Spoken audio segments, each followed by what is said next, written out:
అందరికీ నమస్కారం, శుభోదయం. Welcome to money master. 19th November Wednesday ఇవాళ. So as of now Asian మార్కెట్స్లో నికే 0.25% మేర లాభాలతో ట్రేడ్ అవుతుంది. హాంకాంగ్ ఫ్లాట్గా, షాంఘై కూడా ఫ్లాట్గా ట్రేడ్ అవుతుంది. అమెరికన్ మార్కెట్స్లో లాస్ట్ ట్రేడింగ్ సెషన్ రోజున గట్టి సెల్ ఆఫ్ అయితే మనం చూసాం.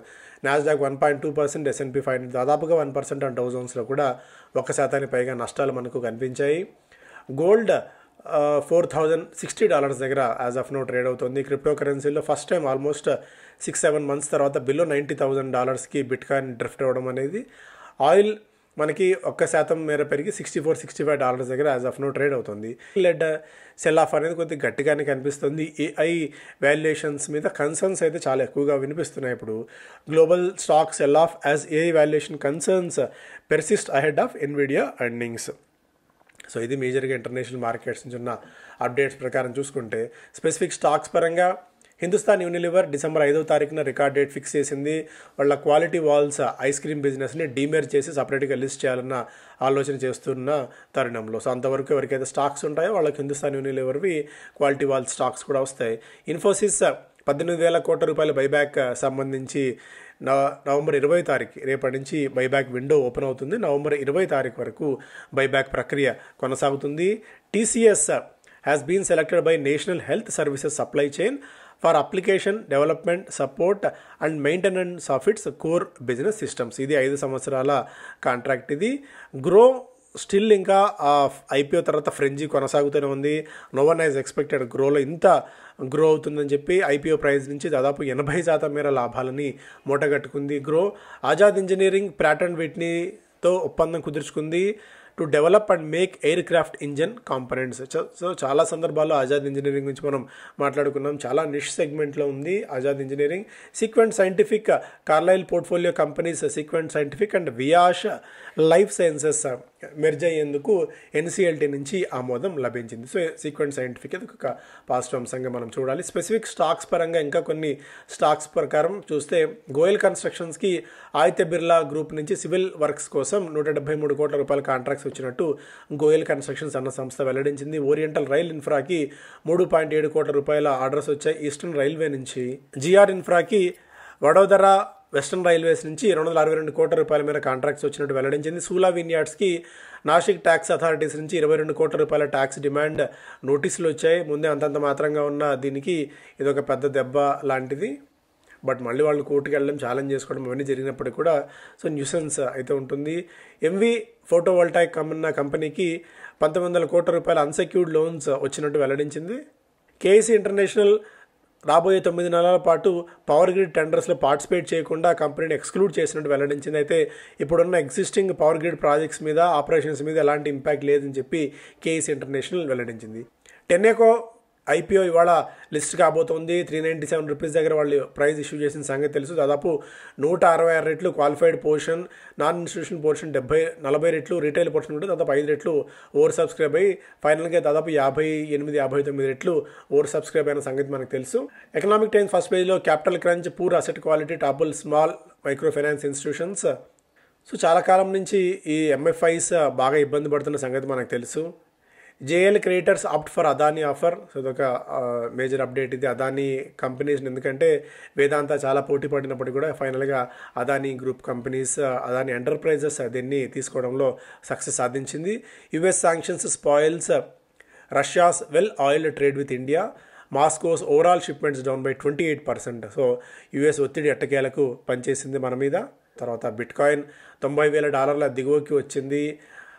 October 7th మనకి $1.2 ట్రిలియన్ మేర వైప్అవుట్ అవ్వడం కూడా చూసాము.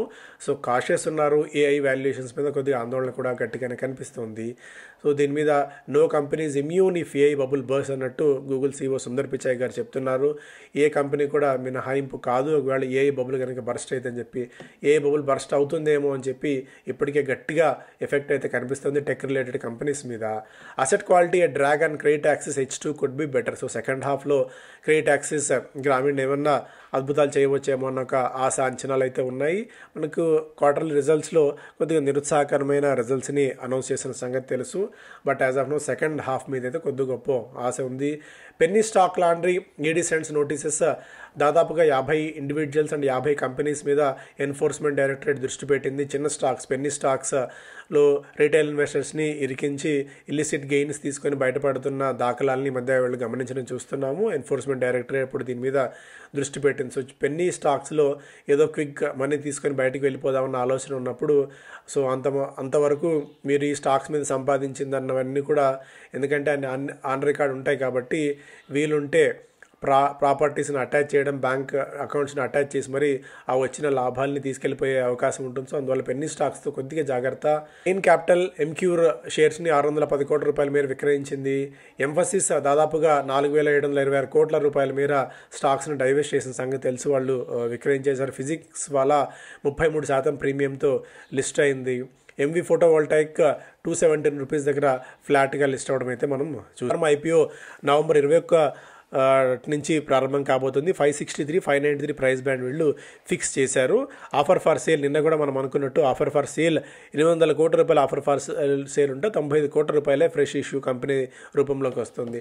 మెజారిటీ ఆఫ్ ది ఐపీఓస్ అన్నీ కూడా ఆఫర్ ఫర్ సేలే వస్తున్నాయి. సో అందువల్ల ఐపీఓస్ విషయంలో మాత్రం కొద్దిగా జాగ్రత్తగా ఉండడం మంచిది. ఎఫ్పిఐ దాదాపు 1,00,000 కోట్ల రూపాయల మేర పుల్అవుట్ చేశారు మార్కెట్స్లో నుంచి. ఫారిన్ పోర్ట్ఫోలియో ఇన్వెస్టర్స్ సెప్టెంబర్లో పెద్దగా ట్రెండ్ ఏం కనిపించకపోయినప్పటికీ కొద్దిగా యాక్షన్ మనకి ఫిన్టెక్ కంపెనీస్, ఫిన్ కంపెనీస్ అలాగే ఎన్బిఎఫ్సిస్ మీద అయితే గట్టిగా కనిపిస్తోంది. AWL agri business, Sai life sciences, Authum, Aptus value వీటన్నిటిలో కూడా హోల్డింగ్స్ బాగా పెరుగుతున్నాయి. మ్యూచువల్ ఫండ్స్ అలాగే బాగా తగ్గించుకుంటున్న వాటిల్లో Sona BLW, PNB housing finance, Amman capital వీటిలో తమ వాటాలను తగ్గించుకుంటున్నారు. అలాగే నిఫ్టీ 26,100 దగ్గర మళ్ళీ ఒక డుప్కి కొట్టింది. ఎందుకంటే ఆ పైన వెళ్తున్న ప్రతిసారి వాడు ప్రాఫిట్ బుకింగ్ సినారీ అయితే మనం చూస్తున్నాము. సో బ్యాంక్ నిఫ్టీ చాలా స్ట్రాంగ్గా ఉంది. ఎస్పెషల్లీ పిఎస్యూ బ్యాంక్స్లో గట్టి మద్దతు కనిపిస్తుంది కాబట్టి మళ్ళీ బ్యాంకింగ్ రిలేటెడ్ అంతా కూడా మేబీ నిఫ్టీని సరే పైకి తీసుకెళ్ళొచ్చామో ఒక అంచనాలు, ఒక ఆశలు అయితే ఉన్నాయి. ఆప్షన్స్ క్లాస్ 23వ తారీఖున జరుగుతోంది. ఇక పరిమిత సంఖ్యలో సీట్లు మిగిలి ఉన్నాయి. ఆసక్తి ఉంటే ఈ నెంబర్కి ఫోన్ చేసి వారిని వివరాలు మీరు తెలుసుకోవచ్చు. అలాగే బిజినెస్ స్టాండర్డ్ ఫస్ట్ పేజ్లో IPO secondary sales rocket towards 1 trillion this year. Nifty PSU Bank Index extends red hot streak, delivers 11% in a month as PSB stay investor favorites. So PSBs ఓవర్గా Nifty PSU bank index నెల రోజుల్లోనే 11% మేర పెరిగింది. Bank of India 20% మేర, Canara bank, Indian bank, union bank ఇవన్నీ కూడా, even state bank of India లాంటి పెద్ద పెద్ద ఏనుగులు కూడా 10% మేర నెల రోజుల్లో పెరగడం అనేది బ్యాంక్ నిఫ్టీని ఓవరాల్గా ఫినాన్స్ స్టాక్స్లో ఉన్న బలాన్ని మరొకసారి సూచించే ప్రయత్నం అయితే చేస్తున్నాయి. ఈక్విటీ మ్యూచువల్ ఫండ్స్ ఆశ్చర్యకరంగా 2.5 లక్షల కోట్ల రూపాయల మేర క్యాష్లో కూర్చుని ఉన్నాయి.